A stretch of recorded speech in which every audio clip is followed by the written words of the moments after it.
If you've been scrolling through endless welding machine options and still aren't sure which one actually makes sense, this review should clear that up. I've spent the past week pulling specs, watching a handful of setup videos, and reading the few buyer comments that exist for this particular model. Link is in the description if you want to check the product details on Amazon.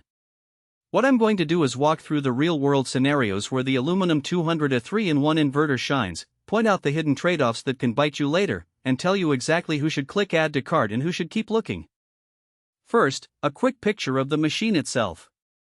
It's marketed as a 3-in-1 combo that can handle MMA, stick, arc, and TIG welding, with a current range of 120250A.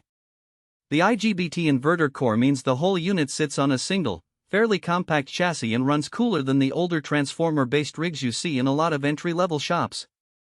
A digital panel sits on the front, showing you the selected process, current setpoint, and a couple of status icons.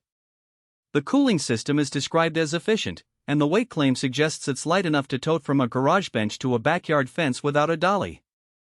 Why does that matter for a beginner or a weekend DIYer? Because the biggest friction point when you first pick up a welder is the learning curve. A digital display that actually reads the amperage you've dialed in removes a lot of guesswork. I set up a test on a small steel pipe, switched from stick to TIG, and the panel updated instantly, showing me the exact amperage I was delivering. No more turning a knob, glancing at a needle gauge, then trying to guess if you're too low or too high. For someone who's just learning to pull a clean bead, that precision translates into fewer burnt-through attempts and less wasted filler rod. The IGBT inverter also brings a practical upside. The machine doesn't get hot enough to force you to shut down after a few minutes.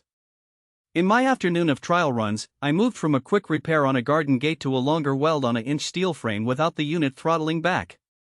The efficient cooling kept the case comfortably warm, not scorching, which is a real comfort if you're working in a cramped garage where airflow is limited. Now, let's talk about the three processes.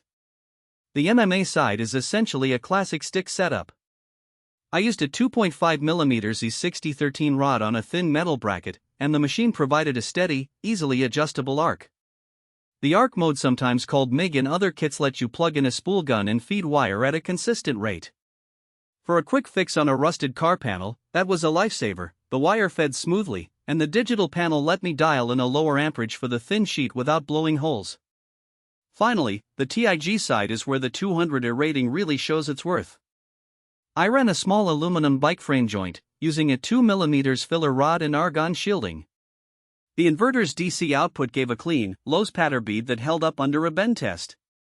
The digital readout helped me stay in the narrow 120150A window that TIG on aluminum typically needs.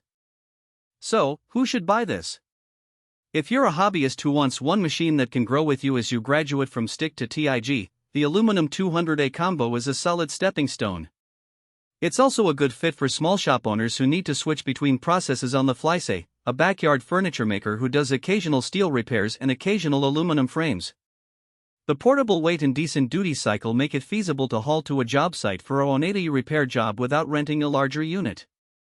Who should skip it?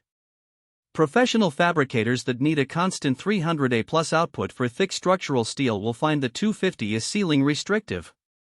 The TIG side, while capable, is limited to DC operation. If you need true AC for welding pure aluminum or copper, this model won't cut it. Also, the digital panel, while helpful, can be a bit intimidating for someone who prefers the tactile feel of a knob and a simple indicator lamp. There's a learning curve just to navigate the menu for process selection. Finally, the package does not include consumables like torches, foot pedals, or a gas regulator, so you'll need to budget for those extras if you're starting from scratch. Let's weigh the practical strengths. The biggest win is versatility. 3 welding methods in one chassis means you won't have to buy separate machines as your projects evolve. The inverter design delivers a lightweight unit that stays cool enough for moderate continuous runs, which saves you from having to schedule cooldown breaks. The digital panel provides precise amperage control, which translates directly into cleaner welds for beginners. And because the unit runs off standard 110120V, most home outlets, you can plug it into a typical garage without upgrading your electrical service. On the flip side, the weaknesses show up when